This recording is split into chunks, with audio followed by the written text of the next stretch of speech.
میں کچھ دن پہلے ایک جگہ تعزیت اور ڈرتا ڈرتا گیا تعزیت کرنے. پرانے جاننے والے تھے, دوستوں کا رشتہ تھا, تو میں ایک ہی بیٹا تھا, تو وہ مجھے پتا چلا کہ ٹرین ایکسیڈنٹ میں انتقال کر گیا. تو میں ڈرتے ڈرتے گیا کیونکہ معاملہ مشکوک تھا.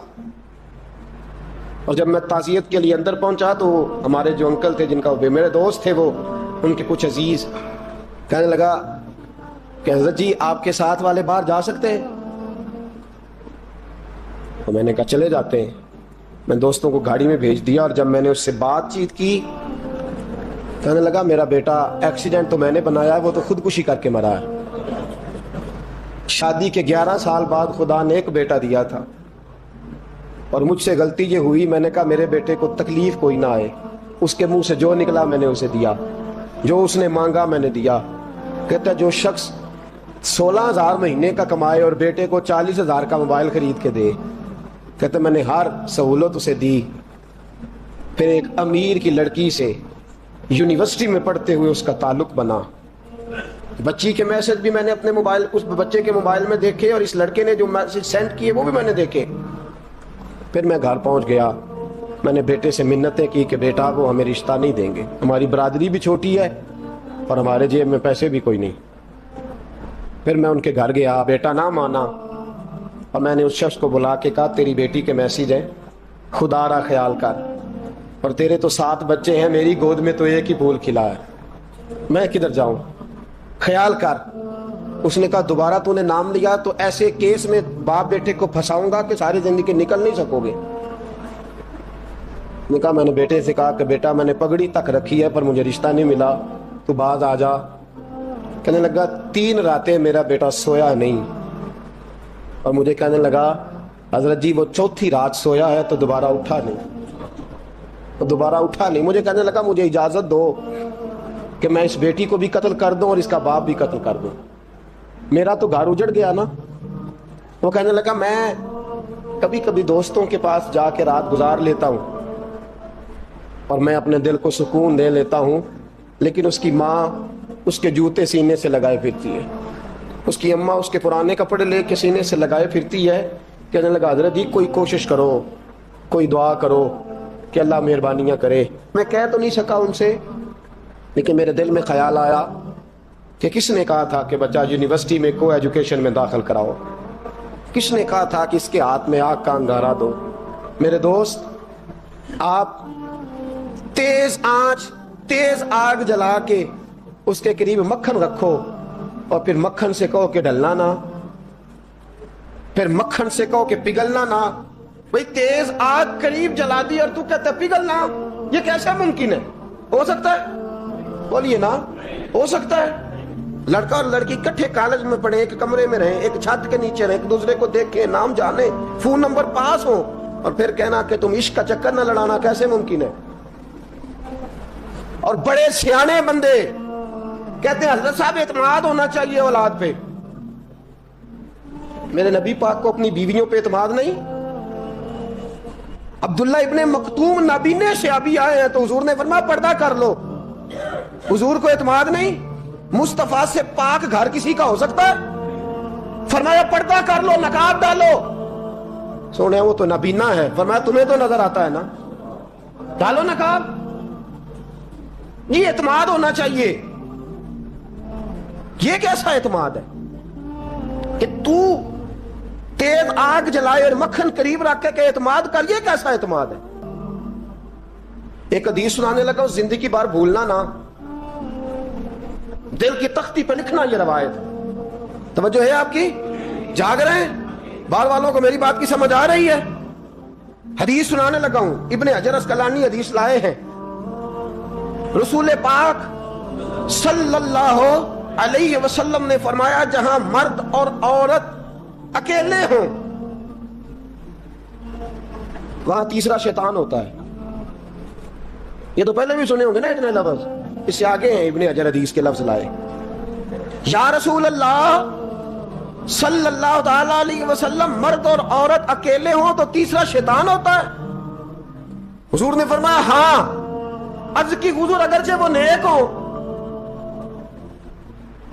جاگ رہے ہیں نا آپ لوگ, اگرچہ وہ جہاں مرد اور عورت اکیلے ہوں वहां तीसरा शैतान होता है। हुजूर अगर वो नेक हो, लिख लो दिल की तख्ती पर। मेरे रसूल ने फरमाया अगर ईसा की मां मरियम भी हो और जकरिया का बेटा याह्या भी हो, तो मैं उन दोनों को भी अकेला बैठने की इजाजत नहीं दे सकता। फरमाया ईसा की मां मरियम जो रही मस्जिद में, पली मस्जिद में, जिसकी पाकीज़गी का ऐलान कुरान कर रहा है, ईसा की मां मरियम। और फरमाया याह्या सिर्फ नबी नहीं, नबी के बेटे भी हैं, जकरिया बिन याह्या। फरमाया अगर ये दोनों भी हो, एक नबी हो और एक वली हो, मरियम और याह्या भी हो, मरियम और जकरिया भी हो, फरमाया मैं उनको भी अकेले बैठने की इजाजत है। तू किस नेकी और परहेजगारी की बात करता है? तू कैसा पीर है इसके पास तन्हाई में बैठ के बीबी अपना दुखड़ा सुना रही है? तू कैसा मुफ्ती है? उठा के ले जा तरीकते शरीयते और जाके संभाल ले अपने जुब्बा और दस्तार में। वो कोई जुब्बा और दस्तार नहीं, वो गंद है। इसलिए कि जो नबी मरियम सलामुल्लाह अलैहा को नबी के पास बैठने की इजाजत नहीं दे रहे, वो पीर किस बात की मूली है जो बीबियों को बगैर पर्दे के सामने बिठाता है? और तन्हा बीबी कहती है मेरा दुख सुन ले, किसने इजाजत दी है? और फिर कहना तमाशा लग गया, स्टंट लग गया। ये शरीयत बयान कर रहा हूं, रसूलुल्लाह का फरमान बयान कर रहा हूं, और इससे आगे हमें किसी दलील की जरूरत बिल्कुल नहीं है। और पता नहीं बाप को कि मेरा बेटा क्या कर रहा है। अंधिया वो मां जिसकी बेटी सारा दिन नेट पे बैठी रहती है, उसको खबर नहीं क्या हो रहा। और जब आग गले तक आती है ना, दाढ़ियां जब जलने लगती हैं, तो हमें ख्याल आता है ये क्या बन गया है। और जब मां का दुपट्टा खींचने लगता है ना सगा बेटा के, चल मेरा रिश्ता मांग, फिर उसको पता चलता है कि ये तो मामला ही बड़ा खराब कर लिया मैंने। मेरे दोस्त, जवानी ज्यादा पैसे कमाने का नाम नहीं। अगर तू कीमती कपड़े पहनता है तो तू जवान नहीं। तू 50 किलो वजन बाएं हाथ से उठा लेता तो तू जवान नहीं। अगर तू डिग्रियों का ढेर लगाया है और तेरा दराज और अलमारी भर गए हैं तो तू जवान नहीं। और अगर तूने अपने खानदान और मुआशरे में ऊंचा अफसर बन के नाम कमा लिया तो जवान नहीं। जवान उसको कहते हैं जिसकी जवानी पाकीज़ा होती है। जवान उसको कहते हैं जिसकी नजर झुकी हुई होती है। जवान उसको कहते हैं जो हया का पुतला हो। जवान उसको कहते हैं जो शर्म का पैकर हो। जवान उसको कहते हैं जिसकी नजर से मुआशरे की बहू बेटियां बची हो। जवान वो होता है, जवान भी हो, पाकीज़ा भी हो, जवान वो होता है कि मेरे रसूल पाक ने फरमाया सुबह कयामत अल्लाह अर्श के सीधे जानब जवान खड़ा करेगा। 30 साल का जवान, चढ़ती जवानी, खूबसूरत आंखें, रोशन चेहरा, उसका वजूद ताकत वाला। नबी आगे बढ़ के पूछेंगे या अल्लाह ये कौन है जो तेरे दाएं जानिब खड़ा है? अल्लाह फरमाएगा ये वो जवान है कि खूबसूरत औरत ने इसे कहा था मेरे साथ मुंह काला कर ले, पर इसने नजर झुका के कहा था इन्नी अखाफुल्लाह। ना भाई मैं तो अपने अल्लाह से डरता हूं। फरमाया ये पाक जवानी वाला है, ये हाजी नहीं, नमाजी नहीं, ये वली नहीं, ये सूफी नहीं, ये वो नहीं जो गौसे जमा हो, कुतबे दौरा हो, पीरे तरीकत नहीं, मुफ्ती वक्त नहीं। ये खाली जवान है पर पाक जवानी लेके आया है। ये खाली जवान है पर पाकीज़ा जवानी लेके आया। ये खाली जवान है पर इसकी नजरों में हया बड़ी है। ये पाक, ये क्या तमाशा लग गया इश्क का चक्कर। और आज जितनी मुसीबतें खड़ी हुई हैं इस इश्क मजाजी के रोग ने खड़ी कर दी हैं। हर जवान, हमारा एक बच्चा थोड़े दिन पहले इस इलाके का मोहम्मद तैयब नाम का शहीद हो गया। वो एक कोने में रहने वाला, एक मोहल्ले में एक छोटे से कोने में रहने वाला बच्चा था ना। मेरे साथ दोस्त मौजूद है। सुबह से लेकर सारी रात मैं अफसोस करता रहा मैं जनाजे में क्यों नहीं गया, मैं जनाजे में क्यों नहीं गया। वो बच्चा पाक फौज का वो शहादत इख्तियार कर गया तो फख्र से सर बुलंद कर गया अपना। लेकिन जो बीबी के लिए सारी रात रोते रहते हैं वो शहीद हो सकेंगे? जो सारी रात ठंड में खड़े होके औरत के साथ गुफ्तगू करते रहते और जो सारा दिन दिल में गंद रखते हैं बीबी के लिए, उनके हाथ में तलवार आएगी?